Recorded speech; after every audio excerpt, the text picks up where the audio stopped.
പഞ്ചാബിലെ വാഗ ലാഹോർ ബോർഡറിലാണുള്ളത്. ഈ സംഭവം അറിയുന്നവരൊന്ന് പറയട്ടോ, ഇതെന്താണ് സ്ത്രീകൾക്ക് മാത്രം ഒരു പ്രയോറിറ്റി എന്ന്? പഞ്ചാബ് എന്ന് കേൾക്കുമ്പോൾ നമ്മുടെ മനസ്സിലേക്ക് ഫസ്റ്റ് എത്തുക വാഗ ബോർഡറാണ്. അതിനുശേഷമാണ് ഗോൾഡൻ ടെമ്പിളും മറ്റുള്ളതൊക്കെ വരിക. വാഗ ബോർഡർ കേൾക്കാത്തവർ ആരും ഉണ്ടാവില്ല. ഈ കഴിഞ്ഞ ഇന്ത്യ പാകിസ്ഥാൻ ചെറിയ പ്രശ്നം വന്ന സമയത്ത് നമ്മുടെ വാഗ ബോർഡർ അടച്ചു എന്ന് മാധ്യമങ്ങളിലൊക്കെ കേട്ടവരാണ്. അങ്ങനെ ഞങ്ങൾ എല്ലാവരും കൂടി പെട്ടെന്ന് നടന്നു. കാരണം 2 മണിക്ക് അവിടെ ഓപ്പൺ ആയി കഴിഞ്ഞാൽ തന്നെ ഏകദേശം ഒരുപാട് ആളുകൾ വരും, പിന്നെ ക്യൂ നിൽക്കേണ്ടി വരും. അതുകൊണ്ട് പെട്ടെന്ന് പോയി ടിക്കറ്റ് എടുക്കാൻ വേണ്ടി ഞങ്ങൾ നടന്നു. 4:15 പരേഡ് തുടങ്ങുക. ഏകദേശം 5:30-6 മണി വരെ നീണ്ടു നിൽക്കുന്ന പരേഡാണ്. എന്തായാലും ഞങ്ങൾ പെട്ടെന്ന് തന്നെ ടിക്കറ്റ് എടുത്ത് വേഗം അകത്ത് കയറി. കാരണം സ്റ്റേഡിയത്തിൽ തിരക്ക് തുടങ്ങുന്നുണ്ടായിരുന്നുള്ളൂ. അതുകൊണ്ട് ഞങ്ങൾ നല്ലപോലെ പോയി കാണാൻ പറ്റിയ നല്ല സ്പേസിൽ പോയിരുന്നു. പരേഡ് ഇപ്പൊ തുടങ്ങും എന്ന് പറഞ്ഞ് നിൽക്കുകയാണ്. ഞങ്ങൾ ഏകദേശം 3 മണിയോട് കൂടി എത്തിയിട്ട് 4:30 കഴിഞ്ഞതിന് ശേഷമാണ് പരേഡ് തുടങ്ങി. ഞങ്ങൾ ഫസ്റ്റ് വിചാരിച്ച് പരേഡ് ആയിരിക്കും നേരിട്ട് തുടങ്ങാന്ന്. പക്ഷെ പരേഡ് അല്ല കേട്ടോ, അതിനും ഒരുപാട് എന്തൊക്കെ പ്രോഗ്രാംസ് ഉണ്ട്. അവിടെ ആ കൊടി പിടിച്ച ആളുകൾ അങ്ങോട്ടും ഇങ്ങോട്ടും നടക്കുന്നുണ്ട്. ഇതൊക്കെ നേരത്തെ പ്രീ ബുക്കിംഗ് ചെയ്തവരാണ്. പക്ഷെ ലേഡീസ് മാത്രമേ അവിടെ ഇങ്ങനെ കൊടിയും കാര്യങ്ങളും പിടിച്ചിരിക്കുന്നുള്ളൂ.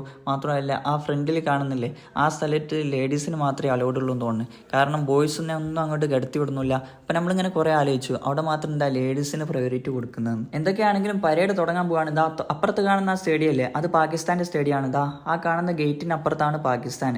അപ്പം ഇവിടെ പണി നടക്കുന്നതുകൊണ്ട് അവിടെ വലിയ ആളുകളൊന്നും ഇല്ലായിരുന്നു.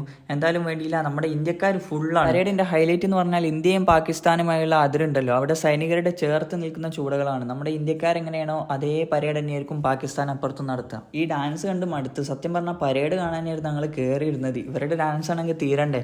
ഈ വേദിയിലുള്ള എല്ലാവരും ഇറങ്ങി പോയിട്ടുണ്ട്. പിന്നെ എല്ലാവരും തിരിച്ച് പോലീസ് കയറ്റിട്ടോ. അങ്ങനെ പരേഡ് തുടങ്ങാൻ പോവുകയാണ്. പരേഡ് തുടങ്ങുന്നതിന് മുന്നേ പിന്നെ വേറെ എന്തൊക്കെയുണ്ട് കാര്യങ്ങളൊക്കെ മൈക്കിൽ അവർ വിളിച്ച് പറയുന്നുണ്ട്.